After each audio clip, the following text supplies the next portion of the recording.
Hello friends, हमारी इस series जिसमें हम आपको इंटरेस्टिंग क्लिनिकल केसेस दिखाएंगे आई के, उसमें आज हमारे पास एक पेशेंट आए हैं जिनका हम पिछले 20 साल से ज़्यादा से ट्रीटमेंट कर रहे हैं। ये पेशेंट हैं जिस डिज़ीज़ का नाम होता है फेशियल पैरालिसिस या फेशियल पाल्सी। ये हमारी सेवंथ क्रेनियल नर्व होती है जिसका काम होता है हमारी आँख के मसल्स को सप्लाई करना, और उन्हीं में आंखों की पलकों का मसल जिसे हम ऑर्बिकुलरिस ऑक्यूलाई कहते हैं, उसको भी ये नर्व सप्लाई करती है। अब ऑर्बिकुलरिस ऑक्यूलाई मसल का काम है हमारी आंखों को बंद करना। तो जब भी हम अपनी आंखों को, पलकों को बंद करते हैं तो फेशियल नर्व के थ्रू हम ऑर्बिकुलरिस ऑक्यूलाई को इंस्ट्रक्शन भेजते हैं और ऑर्बिकुलरिस ऑक्यूलाई मसल कॉन्ट्रैक्ट करके आंखों के पलकों को बंद कर देता है।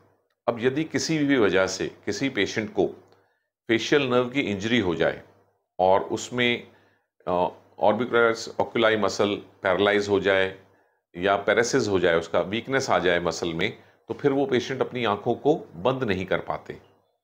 ऐसी स्थिति में रात को सोते वक्त भी उनकी आंख खुली रह जाती है और फिर उनमें मच्छर मक्खी बैठ के आंखों में इन्फेक्शन या कॉर्निया की इंजरी कर सकते हैं।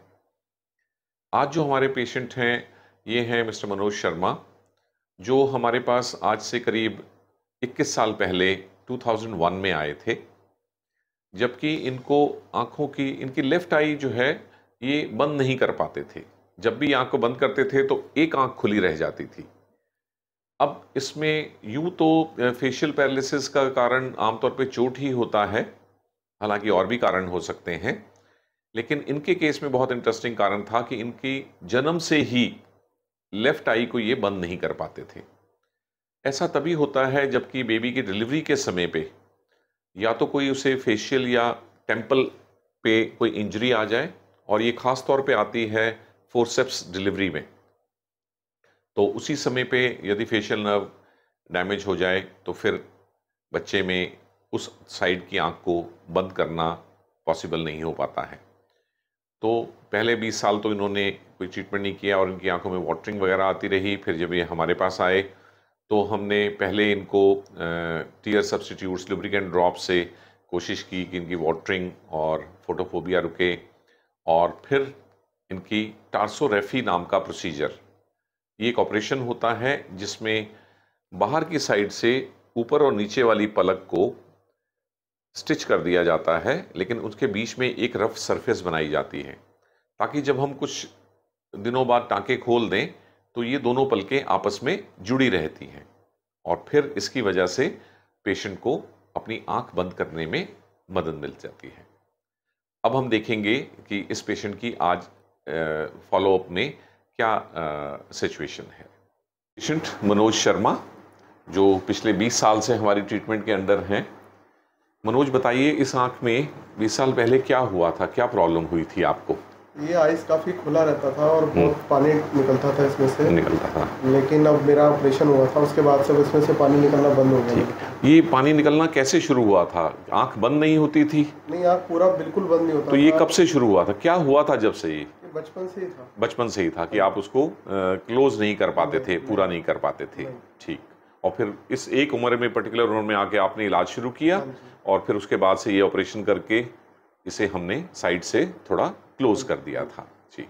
अभी पानी आने की ज़्यादा समस्या तो नहीं रहती है? बहुत कम आता है। नहीं रहती है। जी। लाइए एक बार चेकअप भी कर लेते हैं।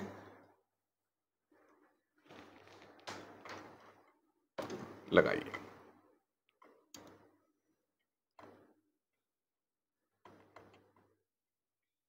बंद करके खोलिए, बंद करके खोलिए, बंद करके खोलिए, बंद करके खोलिए, बंद करके खोलिए।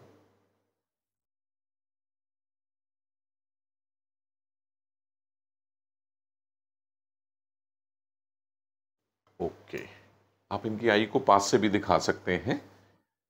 हाँ मनोज, बंद कर, दोनों आंखें बंद करने की कोशिश करिए।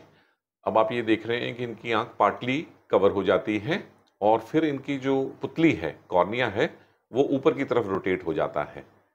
इसे हम बोलते हैं बेल्स फिनोमिना।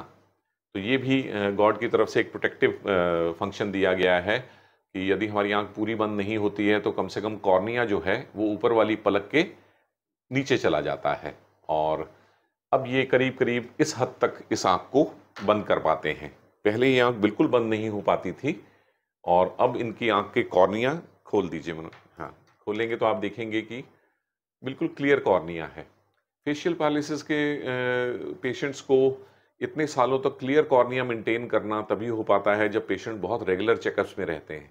अदरवाइज ज़्यादातर पेशेंट्स के कॉर्निया में एब्रेजन्स होते हैं, फिर अल्सर्स बनते हैं, और फिर वो सफ़ेद निशान बन जाता है, ओपेसिटी बन जाती है। लेकिन इन्होंने अपने फॉलोअप्स बहुत रेगुलर रखे हैं, और पिछले 20 साल से ये रेगुलर फॉलोअप्स के लिए आ रहे हैं, tear substitutes, lubricant drops use कर रहे हैं और ख्याल रख रहे हैं। तो अब इनकी आंख जो है वेल मेंटेन्ड है और कोई रिस्क नहीं है इस आंख को। राइट मनोज, तो आज हम आपको फिर मेडिसिन लिख के दे रहे हैं, और मेडिसिन की बस पहली डोज सुबह उठते ही ज़रूर आपने डाल लेनी है, ख़ास तौर पे गर्मियों में, ताकि ये आंख सूखे नहीं। सोडियम हाइलोनेट। रात को सोते वक्त जेल भी डालते हैं? नहीं, अभी तो मैं कुछ भी नहीं डाल नहीं डाल रहे? नहीं डालिए बिल्कुल, क्योंकि रात को तो प्रोटेक्शन जेल से ही मिलेगी, ठीक है ना। हालांकि गर्मी का ज़्यादा असर आया नहीं है, हल्का सा असर है। तो ये वाली बेसिक दवाइयाँ जो हैं अब रेगुलर डालेंगे, और 3-3 महीने फॉलो रखेंगे, ठीक है।